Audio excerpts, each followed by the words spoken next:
السلام علیکم ناظرین، آپ دیکھ رہے ہیں کیپٹل ٹی وی کا فیس بک اور یوٹیوب چینل اور میں ہوں سید مزمل۔ ناظرین، آرمی چیف کی تعیناتی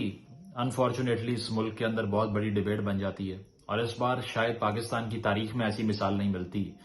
کہ اتنی زیادہ بحث کی جائے ایک تعیناتی کے اوپر۔ دنیا بھر کے ممالک میں اگر آپ دیکھیں تو ایسا کوئی ٹرینڈ وہاں موجود نہیں ہے کہ ایک آرمی چیف کی تعیناتی پر نام فائنل نہیں ہو رہا ہے ایک حکومت سے۔ اس کے علاوہ مشاورت پہ مشاورت چل رہی ہے، پوری میڈیا کا رخ اس طرف ہے، اور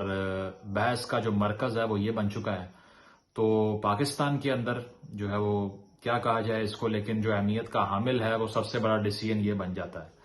تو اس پر ہم دیکھ رہے ہیں کہ پچھلے ایک مہینے سے بحث جاری ہے، عمران خان صاحب بھی سڑکوں پر موجود ہیں، اور آپ جتنا مرضی یہ کہہ لیں کہ ان کا مطالبہ الیکشن کا تھا، لیکن الیکشن اگر ان کو چاہیے تھے تو وہ صوبائی اسمبلیوں سے استعفے دے کر آ سکتے تھے، لیکن نہیں دیے انہوں نے۔ اور یہ بات بتاتی یہ ہے کہ ان کا 1 پوائنٹ ایجنڈا جو کہا جاتا ہے کہ آرمی چیف کی تعیناتی سے متعلق تھا، وہ اب واضح ہو چکا ہے کہ اٹیک ہوتا ہے کنٹینر کے اوپر، اس کے باوجود وہ سڑکوں پہ رہتے ہیں اور مارچ کو ڈسکنٹینیو نہیں کرتے، ختم نہیں کرتے، کیونکہ وہ جانتے ہیں کہ یہ کچھ دن ہے ہمارے پاس کہ ہم اگر پریشر ڈال لیں اور وزیر اعظم شہباز شریف صاحب کو پریشرائز کر لیں کہ ہم سے بھی مشاورت کی جائے، تو پھر شاید ہماری بھی مشاورت شامل ہو جائے کوئی ایک نام متفقہ طور پہ آگے لے کے آنے کے لیے۔ تو اس کو دیکھتے ہوئے پی ٹی آئی نے اپنا پورا زور لگایا، لیکن اب سے کچھ دیر پہلے عمران خان صاحب کا اعلان بھی سامنے آیا ہے کہ 26 نومبر کو میں راولپنڈی جا کے خطاب کروں گا، وہاں پر آپ سے بات ہوگی۔ اور یہ اس بات کی انڈیکیشن ہے کہ اب پانی ان کے سر سے گزر چکا ہے اور ان کے ہاتھ میں جو کچھ تھا وہ جا چکا ہے۔ بے شک وہ الیکشن پر الیکشن جیت رہے ہیں، لیکن ان کے مطالبات نہیں سنے جا رہے۔ اسٹیبلشمنٹ سے بات کرنے کی کوشش کی تو نہیں ہو سکی۔ اس کے بعد میں انہوں نے کیا کیا کہ انہوں نے یہ کہا الیکشن کمشنر ہماری مرضی کا لگاؤ، نہیں لگایا گیا۔ پھر انہوں نے آرمی چیف کے حوالے سے مطالبہ کیا، اس کو بھی ریجیکٹ کر دیا گیا۔ تو بات یہ کہ عمران خان صاحب کی یہ فرسٹریشن اب واضح ہو رہی ہے کہ جہاں جہاں انہوں نے کوشش کی ہے کہ میری مشاورت سے کوئی کام ہو جائے، وہاں نہیں ہو پایا۔ اور اب جہاں تک سمری کا تعلق ہے تو اس پہ وفاقی حکومت بھی کوئی کامنٹ کرنے سے گریز کرتی ہے۔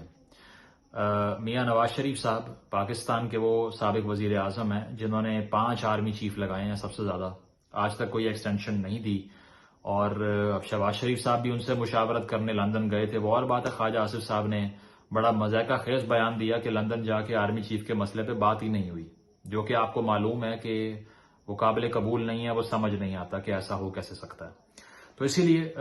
نواز شریف صاحب کا ایک ٹرینڈ یہ رہا ہے کہ انہوں نے کبھی بھی تاریخ سے پہلے نام کا اعلان نہیں کیا۔ اس بار بھی بہت سے لوگوں نے کہا کہ یار آپ پہلے اعلان کر دیں۔ جنرل اشفاق پرویز کیانی کی جو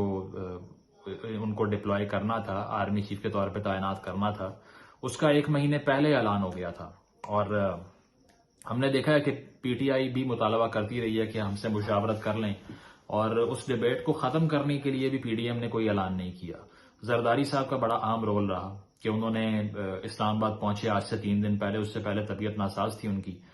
تو انہوں نے بڑا اہم کردار ادا کیا مشاورت کے اندر، کیونکہ کہا جا رہا تھا شہباز شریف صاحب کے لیے 2 چیلنج ہیں، ایک عمران خان کا جو سڑکوں پہ موجود ہے، اور دوسرا زرداری صاحب کا کہ ان کو بھی رام کرنا ہے، ان کو بھی قائل کرنا ہے ایک نام پہ، کیونکہ اتحادی حکومت ہے، آپ کے پاس طاقت تو اتنی ہے نہیں، اور اتحادیوں کے بغیر آپ چل نہیں سکتے۔ تو اسی لیے اب خواجہ آصف صاحب نے کہا کہ پیر کے روز سے شروع ہوگا مشاورت کا عمل، اور اس سے پہلے مشاورت کا نہیں بلکہ آرمی چیف کی تعیناتی کا عمل شروع ہوگا پیر سے۔ تو اب چھپایا یہ جا رہا تھا کہ سمری جو ہے وہ موو ہوئی ہے یا نہیں ہوئی، کیونکہ جی ایچ کیو کی طرف سے سمری آتی ہے کہ یہ نام ہے اور اس میں سے آپ سلیکٹ کریں، اور پھر وزیر اعظم جو ہے اس کو سلیکٹ کرتے ہیں، وہ صدر کو بھیجتے ہیں، اور صدر پاکستان کو بھی اس حوالے سے کانٹیکٹ کیا گیا، ذرائع بتاتے ہیں، اور انہوں نے بھی گرین سگنل دیا کہ آپ جو نام بھیجیں گے میں سائن کر دوں گا اس پہ۔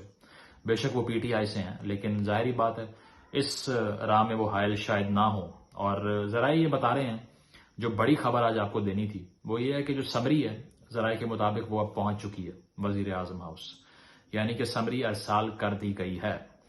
ابھی تک حکومت اس کو منظر عام پر نہیں لا رہی، کیونکہ وہ اس پہ ڈیبیٹ کو اوائڈ کرنا چاہتے ہیں جب تک نام کا اعلان نہ ہو جائے، کیونکہ عمران خان صاحب بھی پریشرائز کر رہے ہیں اور چیزیں بھی ہیں، ڈیبیٹ شروع ہوتی ہے تو فیصلہ ہونے سے پہلے اثر انداز ہونے لگتی ہے، تو اس کو اوائڈ کرنے کے لیے یہ بتایا نہیں جا رہا، لیکن ذرائع نے ہمیں کنفرم کیا ہے کہ وزیر اعظم ہاؤس جو ہے وہ یہ سمری ارسال کر دی گئی ہے، اور اب سے آپ کے سامنے ہے کہ اب کوئی خاص بات رہ نہیں گئی۔ اب اگر سینیورٹی لسٹ کی ہم بات کر لیں، بات یہ کہ سب سے سینئر جو اس وقت ہیں فوج کے اندر وہ ہیں جنرل عاصم منیر، جو نمبر 1 پہ آتے ہیں سینیورٹی کے لحاظ سے، اور جو نمبر 2 پر آتے ہیں وہ ہیں جنرل ساحر شمشاد مرزا صاحب۔ اس طرح دیگر نام بھی آتے ہیں، جنرل فیض کا نام جو ہے وہ تو نمبر 8 پہ غالباً آتا ہے سینیورٹی کے لحاظ سے، 8ویں نمبر پہ ہیں وہ۔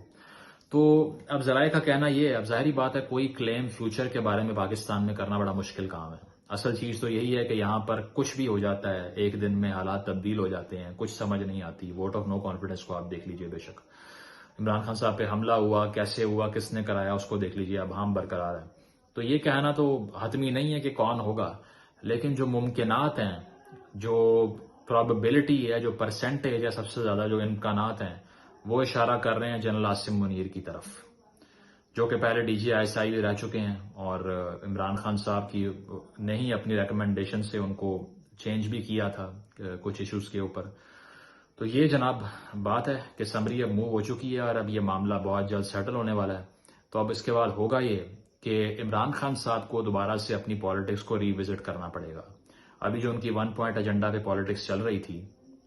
کہ آرمی چیف کی تعیناتی پہ اثر انداز ہونا ہے، آرمی چیف کی تعیناتی کے بعد کیا کرنا ہے، PTI کے لیے یہ سوچنا بڑا چیلنج ہے، اور اس کو ڈیل کرنے کے لیے عمران خان صاحب یا مارچ کو ختم کریں گے یا ٹکراؤ کی طرف جائیں گے۔ تو اب دیکھنا ہے کہ 26 تاریخ کو خان صاحب کون سا راستہ لیتے ہیں، مارچ کو ختم کرنے کا، چپ چاپ الیکشن کا انتظار کرنے کا، یا پھر ٹکراؤ کا، کیونکہ بیلٹ کی طاقت ان کے پاس ہے، ووٹ ان کا ہے، دیگر پارٹیوں کو وہ ہرا بھی چکے ہیں ابھی حال ہی میں۔ تو اگر وہ انتظار بھی کریں تب بھی آگے رہیں گے، لیکن خان صاحب کی جارحانہ پالیٹکس کا آپ کو بھی علم ہے، ہمیں بھی علم ہے کہ ایسا وہ کرتے نہیں ہیں۔ تو اسی لیے 2 راستے ہیں، ایک یہ کہ ٹکرانا ہے، اور دوسرا یہ کہ انتظار کرنا ہے۔ تو اب دیکھنا یہ کہ خان صاحب کون سا راستہ چوز کرتے ہیں۔ بہت شکریہ۔